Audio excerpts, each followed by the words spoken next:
Well, hello artists, welcome to the Impossible Kingdom. I have my prompt cards ready so we can flip something totally random and weird. If you want to draw along, I have watercolors, crayons ready, the brushes, a couple of Sharpies and stuff. If you have just pencil, that's fine, bring that. As long as you're drawing, that's the whole point. So, let's get into these cards. These are the small subjects, and we can see here something from the middle. Let's see. So we have chipmunk. Okay, whoa. Chipmunk. Let's see here. The medium-sized subjects. That one just flipped. Boar. Okay, that's like a pig, like a real hairy, extra hairy pig.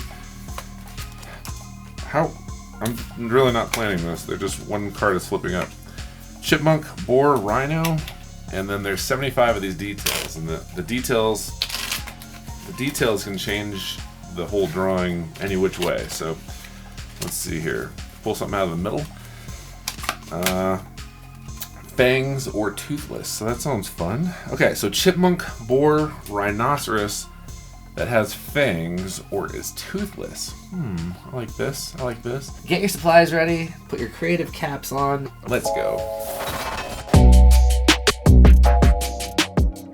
So the first thing I want to do is a couple of quick thumbnail sketches. Usually if I'm thinking about 3 animals, I need to think of the anchor animal. So the one with the body mass, the biggest. So I kind of like the rhino. It's real big, has its giant hips on the back. And then it's got this long head, so I need to move it back. It's actually kind of shaped like that boar too. They got real big chests here.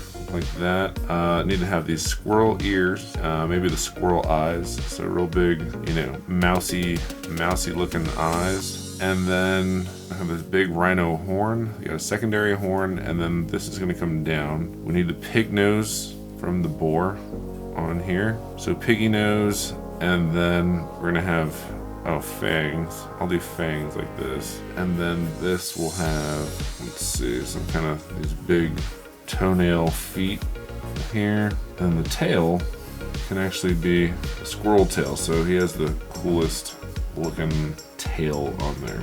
Okay, so that's kind of what I'm going to go for. We'll see how it turns out. So I need to draw a little smaller because I need room. I'm going to draw this head first. So I want this rhino horn for sure on here. So rhino horn has to be on there, right? Now rhino's connected here. And then, I don't care, even if it doesn't quite, it's going to be a gigantic head on here, because that horn is huge. A big rhino horn, and then he has a secondary horn, which is right behind it, right there, just like that. And then this is going to go up quickly, and then underneath that, I want to put this piggy nose from there. We're going to go like this, and make it that pig nose, right? And then this mouth needs to start coming up. Then rhino actually has a small mouth. Piggy has a small mouth. They all have small mouths, so I don't know what I'm doing with this giant thing, but that isn't gonna work. And then there needs to be fangs in here. They're just these ginormous looking fangs. We're gonna have the bottom of the mouth somewhere in here. And then there, I guess we should have these boar. So boar has those teeth that kind of come up from the bottom. So I guess I'll throw those on there to make it look extra crazy. Something like that. That works for me. And then, what a weird looking thing already. I like this. I'm going to use the jaw of the rhino. Now, the rhino's head comes up, and then it's going to have these gigantic ears. That's a big ear. I didn't know they had that big of ears. So that one's turned that way, and the other ear somewhere here. Like that. And then I'm going to use the squirrel eyes. Get those on here. So it has these pretty eyes. So we'll just put those on. So draw some eyes. That looks silly. I like it. Okay. And then I think I'm going to start putting some fur on here. So maybe the fur comes down from the middle like that. Now this skull, if you think about an actual skull under here, would be like this, like a gigantic skull. So there needs to be something over here, like another cheekbone that connects it to this neck. This is like a horse face. I like the length of this. Looks like a big horse face. There, maybe I'll do that. That works. There, make the mouth a little bit bigger. That works. And then need to put like these battle scar on this rhino horn, like he's been attacked by humans or something, or other animals. Let's see. So now the body, Maybe I'm gonna turn his body just a little bit so it's not quite so big that way.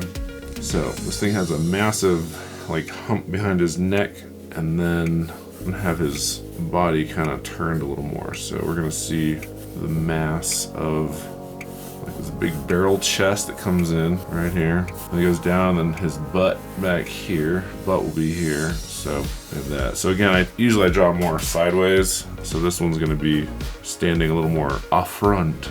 So this one, there's a big shoulder right here if you look. So this leg's gonna come in the front here. And then he has a leg down, real knobby knees like that. It'd be kind of fun.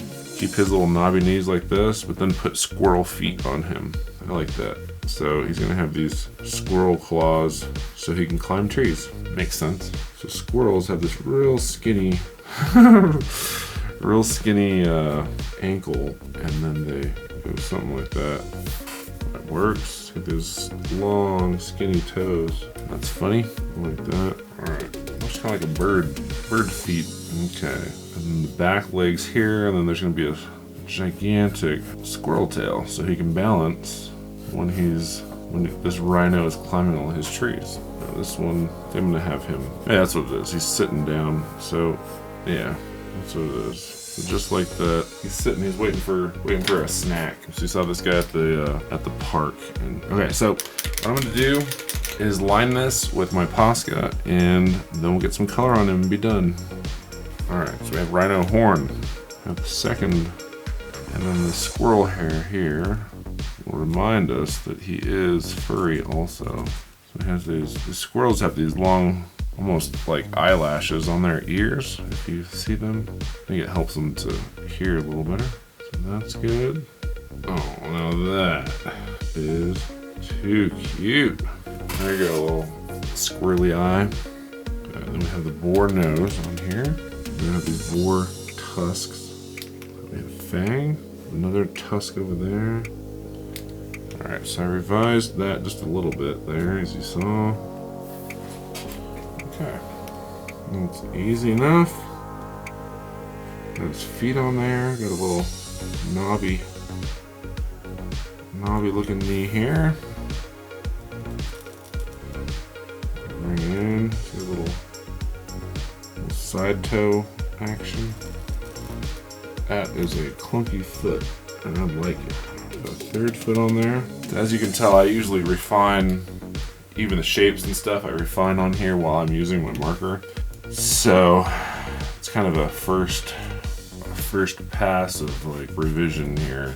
I want this tail to look big and fluffy. All right, and then his underbelly, since he is a gigantic rhino. All right, I think that's about it for the lining. Throw some color on here, and we will get this done. Let me erase my pencil here. Clean it up just a little bit. Let me get some color on here. What color should this thing be? If we did gray, I like gray because the rhino is gray. So I'm gonna use that. Let's see where it takes us here. I don't do a lot of stuff that's gray, but I do a lot of color work, obviously. And then I'm gonna make the horns. I'm gonna make those ivory looking, so they'll be kind of an off-white yellow color. You know what? Maybe the tail could be like this big rainbow tail or something. Let me see. What should this tail be? The tail and the hair and the ears. Okay, there's yellow. I'll do a semi rainbow, not a full rainbow. Who doesn't like rainbows, you know? And then some red in the mouth. Okay. Some blue, a little bit of blue to finish this off. It's our partial rainbow. And then I'm gonna put some blue in the body for the shadows. This horn, what did I say? It's gonna be an off yellow color, like a lemon. That's it for the horn. I guess those will be also yellow. Nose should be pink. Got that. A little bit on the lips down here. And then I think we're good. I like how these look so kind of scratchy and not pretty. And then you add the watercolor pen And like magic, I always get my rag also so we can dry, or napkin, so you can dry some up if you need. I'm gonna start with the lightest color here, which is yellow. And then you also kind of want to go in the direction of, I don't want it to be lemon, so I'm drying some off, pull some of that color out. I just want it to be not paper. It's kind of what I'm going for. But I also want it to look like he hasn't brushed in a while, you know? All right, now I'm moving on to the gray body here. And like I've shown you before, we can go back in with gray later and add a few more shadows and stuff. So don't worry too much if you don't have all the shadows and stuff that you want right now. And that will shape up your beast a little better. These creatures are supposed to be kind of weird, I think. So it's what I strive for. It's something I've never seen before. I don't know, if I see this, I'm running. Just pull out the color where you don't need it with that napkin. Yeah, I'm definitely gonna have to shape this a little more with some gray colors on here, which we'll do in just a minute. No worries. Okay, there's that. Gray body. I'm gonna put on this pink nose here. Put it on. What do I say? And I'm gonna put a little red on these. Nope, I lied. On these fangs. There we go. Because they are fangs, right? There we go. Add a little more character to our character. I'm trying to get these rainbow ears on. No idea what this is gonna do. I want to turn into mud. Part of the fun of using your tools that are different than mine is so that you can learn what they do. When you can do that, then you can branch into other stuff, knowing kinda what it can do. So you can push yourself to do better art faster. Once you kind of know what your tools do, then it makes you gives you better tools quicker. So if you know what they're gonna do, probably do, it makes it easier to do the next time. Woo! I mean, I put out a lot of water on that. Let me get into this red. All right, plenty of water. It helps this color kind of spread over wherever it needs. Okay, let me get a little bit under this tail here. So we have rainbow tail, and then we need a cool color eye. I'm gonna make a green eye, orange eye. Let's do a blue eye. How about that? Like a baby blue eye. And the eye is done. See, just like that. Okay. I'm gonna go in and shade with my gray. So load this thing up with gray, and then you can go around and shade stuff that needs to be darker or lighter. Or don't shade the lighter stuff. You know what I'm saying. Whatever you shade, it makes the other stuff pop out more.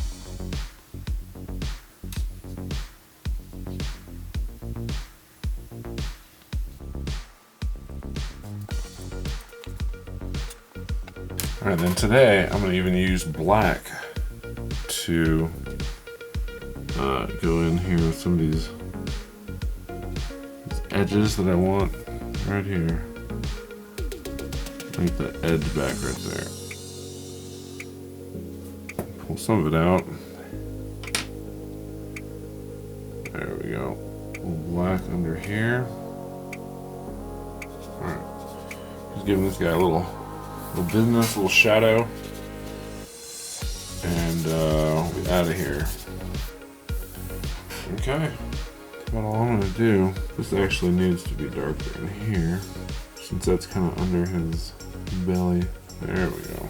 Okay, well that's about all I'm gonna do on my chipmunk boar rhino. We put a funny little rainbow tail on there, worked out great.